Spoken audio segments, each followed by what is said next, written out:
எனக்கு கட்ட வேண்டிய பணத்தை கட்டிட்டு அதுக்கப்புறம் பேங்க் கட்டு. டேய் உனக்கு என்ன பண்ணடா நான் கட்டணும்? டீ கடை எரிச்சு நாசமாக்கணும்ல, அதுக்கு 50,000 ரூபாய் கட்டு.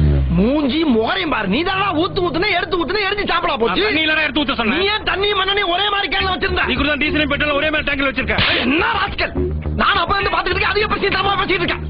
அன்னைக்காச்சு கன்ஃபியூஷன்ல கிடையாச்சு, இப்ப கன்ஃபார்மா உன்னை பெட்ரோல் ஊத்தி கொளுத்திடுவேன். ஆமா என்ன கொளுத்திடுவே? நீ கொளுத்தி கொலை பண்ணிடுவோம். இன்னைக்கு என்ன கொலை பண்ணிடுவே? நைட்டோட நைட்டு ஆள் வச்சு கண்ணடமா வச்சு கழுகு போட்டு என்ன ஆளை வச்சு கொலை பண்ணிடுவே? நீ பண்ணிடுவேன். ஆமா என்ன செல்போன மூஞ்சிக்கு நேர காட்டி காட்டி என்னமோ பண்ற. கொலை பண்ணிடுவியா?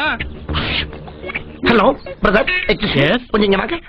செல்போன் வச்சு என்ன பண்றீங்க? இல்லண்ணே, எனக்கு வேலை வெட்டி இல்ல. சரி, இப்ப இந்த வியாபாரம் தான் ஓடிக்கிட்டு இருக்கு. வியாபாரமா? கொலை கொள்ள கற்பழிப்பு இந்த மாதிரி அவங்க வாயாலேயே சொன்ன வாக்குமூலம் இதெல்லாம் ரெக்கார்ட் பண்ணி சிபிஐல கொடுத்தோம்னா எனக்கு ஒரு அமௌண்ட் கிடைக்கும்னே. சிபிஐல கொடுத்து பணம் வாங்குவியா? ஆமா, அப்ப இங்க என்ன மூச்சு பணம் வாங்க போற? நீ தான் அவனை கொலை பண்ண போடுற, வாக்குமூலம் கொடுத்துருக்கல. நான் அவனை கொலை பண்ண மாட்டேன்ல. நீ பண்ணல என்ன, நான் அவனை 4 பேர்த்த வச்சு போட்டு சொல்லிட்டு நீ தான் பண்ணதாக சிபிஐல கொடுத்து 1 லட்ச ரூபாய் பணம் வாங்கிடுவேன்ல. இப்ப என்னடா பிளான்ல இருக்கு? நீ கவர்மெண்ட் கொடுக்கிற 1 லட்ச ரூபாய் பணத்தை நீ கொடுத்தனா இந்த செல்போனை கொடுத்து நான் போயிட்டே இருப்பேன்ல. அப்படியே 50,000 வாங்கி கொடுங்க சார், உங்களுக்கு 10,000 பணம் தரேன் சார்.